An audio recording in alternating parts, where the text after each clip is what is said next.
Goalkeepers, nervous strikers, they'll deliver. Crowd roars erupted, you can feel the quake. 80,000 voices. Hello there, Nigerian football fans and football fans everywhere. Apparently, Nigeria has won the signature for a top talent who has dual nationality. But is it all it's cracked up to be?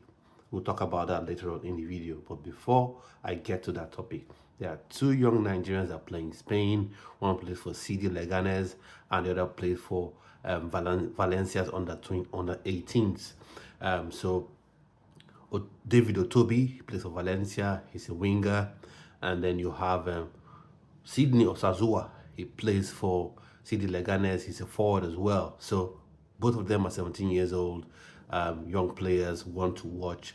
And like I always say, the NFF should integrate these players, like I said, not in the Super Eagles obviously, but in the football ecosystem, the football setup, the football structure of Nigeria. So you're talking under 17s, you're talking, under 20s, you're talking under 21s, you're talking under 23s, and then see how they develop and monitor their development at their clubs and maintain that connection with them. So that's one item I want to talk about. So because it's really, really important to have your scouting in place. And I think when you look at people like Morocco, how have they been able to achieve this, where they've been able to convince their players who have dual nationality to switch, and it doesn't even take long.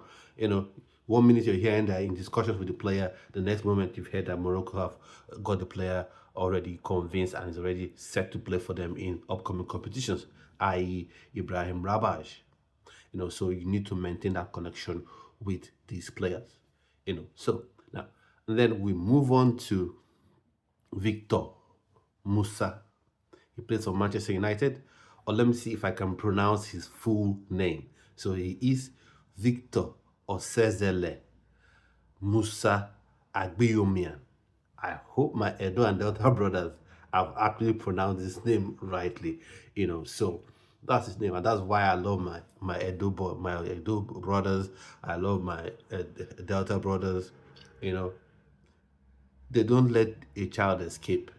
Whether you're born in Spain, you're born in Italy, you're born in England, that your Nigerian name, that name that points you out as having Nigerian heritage, always follows you. Always follows you. Look at how this one is layered. This name is layered. You cannot escape. Yes, there's Victor, but when you look at the rest, no, my God, he's pure Nigerian. So, but that aside, he had a fantastic game this past week. He scored 6 goals and had 1 assist. As Manchester United under 18s, he absolutely trashed Leeds United under 18s, 13 goals to nil.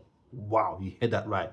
13 goals to nil. So that was 11 goals for the people who were on the pitch, and 1 goal for at least one substitute that came on, or 1 goal for one person on the bench. That was, I'm sure, that would have been a stunning display for people to have beheld, rather, for people to have watched. I wonder what the Leeds United sort of fans and parents around, what they were thinking about that game, and their coaches as well. I just hope the players were not too downcast, after that game. But Manchester United, for them, they won, and Victor Musa, he also scored. I believe I mentioned him once or twice on this channel, but like I said with Otobi, like I said with Sydney Osazua, like I've said with other players as well, you watch him, you maintain that connection, you maintain that link, you see how he's faring, you see how he's developing, you maintain your scouting network, you reach out to his family, let them know that you're there, let them know that you care. So I'm talking about the Nigerian Football Federation. Let them know that you care, let them know that you know about what's happening with the player. Be in that, have that, maintain that connection with them. So when this player becomes 19, 20, 21 and is at that top level, it's easier for him to get him to commit to playing for you. And then again, I've also talked about under 17s, under 19s, under 21s, under 23s. When you maintain this connection, you get them involved in those setup and then get them ready and primed. Maybe 3-4 years from now, you have them seamlessly fitting into the Nigerian Super Eagles setup. So that's that about Victor Musa. So that just goes on to tell you that Nigerian talents all over the world, both grassroots, but ones who have dual nationality, ones who have just mono nationality, that's just Nigerian nationality, everywhere you have talents everywhere. And the NFF right now, you have no excuses for every age grade from 17s to 19s to 21s, to 23s to the senior team. You have no excuse. Now we're going on to the last thing I want to talk about, and it's very, very crucial. Now, it's about a player that used to be a Chelsea, rated as a Chelsea wonder kid. Used to play for Chelsea age grade sides, and then after he was loaned out to CSK, he was loaned out to, I think, Portsmouth, loaned out to CSK Moscow, and then eventually he was sold to Empoli. Now, to give you context, he was seen as, I don't know if you remember Ruben Loftus-Cheek, he used to play, he's English, he used to play for England, and then he's at AC Milan right now. He was also a Chelsea sort of product.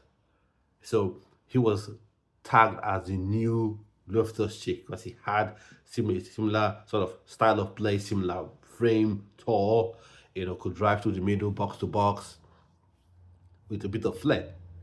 So he was seen as that. But now things didn't seem to work out at Chelsea. He ended up, like I mentioned, Portsmouth, CSK Moscow. Lokomotiv Moscow, and then when finally joined up with Empoli. And now we hear rumors whether the likes of Atalanta may be interested in him. And now suddenly we've heard in the past couple of days, to be fair, not from the NFF official sort of site or handle or anything like that, but various news outlets have been putting this out that, Faustino Anjorin, that's his name, Faustino Anjorin, has decided to play for Nigeria. And some people are celebrating it. Oh, we've won against England. Yes, we've won against England. There was a battle between Nigeria and England, and we won the player. No, you didn't. No, you just didn't. Now, don't get me wrong. He is a decent player. He's decent ability. He's someone that can come good, maybe like Ademola Lookman. In fact, it's similar to Ademola Lookman. Ademola Lookman played for Charlton, very highly rated at Charlton, but couldn't quite break through in Premier League and made some moves, outside of England. And everyone was thinking probably his career would be plummeting, and nothing would come good of Ademola Lookman's career. And then he goes to Atalanta, becomes an absolute world beater, an European champion, helped Nigeria get to the AFCON final, won African Player of the Year.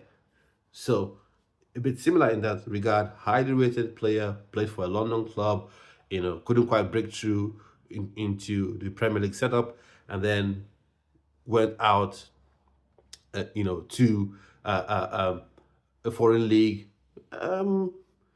Wasn't quite fantastic, but now you're seeing he's been fairly decent for Empoli, and now you're hearing talks of him going to Atlanta, and he could shine there and become the next superstar. So that's good. And like I said, I've made a video about this before. I've said this. While I rate Ademola Lookman, while I say he is a world-class player, what cannot be the strategy of the Nigerian Football Federation, of Nigeria, of Nigerian football fans, is waiting for a mistake, waiting for England not to be interested in the player, waiting for Germany to lose interest in the player, waiting for a player's career to seem like it's going nowhere, and then you just have the leftovers. You have what has dropped, from your table, from the table of your rivals. No, that can't be your strategy. Now, like I said, don't get me wrong. I'm rooting for Faustino Anjorin. I'm rooting for the player. If he eventually plays for Nigeria, I'll be rooting for him. 100% want him to succeed. No ifs, ands, buts, or whatever, or maybes, for sure. But like I said, this can't be your strategy.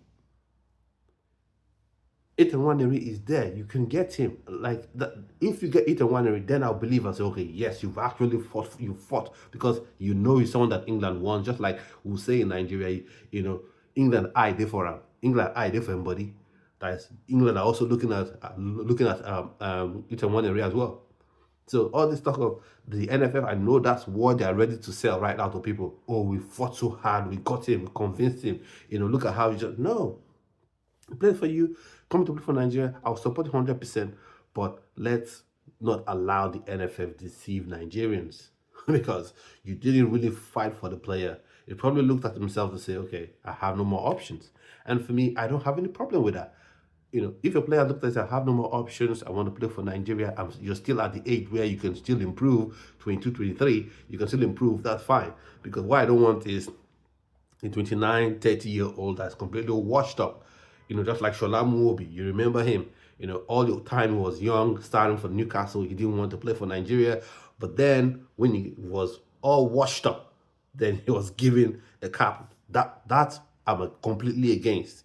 If you want to make a choice to play for Nigeria, you must do it when you can offer something on the pitch. We're not looking for technical advisors.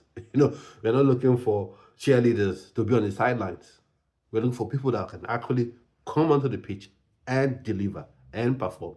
So hopefully Faustino Anjorin can deliver for the Nigerian Super Eagles, can come and have impact on the team. But let's not forget, Uche Santos is there. Ethan Waneri is there. For me, Uche Santos, mono nationality, has one Nigerian nationality. I don't know why he's not been invited yet. Ethan Waneri, for me, is that game changer we need in that midfield. But for Faustino Anjorin, if you come to play for Nigeria, I welcome you with open arms. So with that, I've come to the end of this video, and hopefully I'll see you on yet another video. Like I always say, stay well and stay blessed.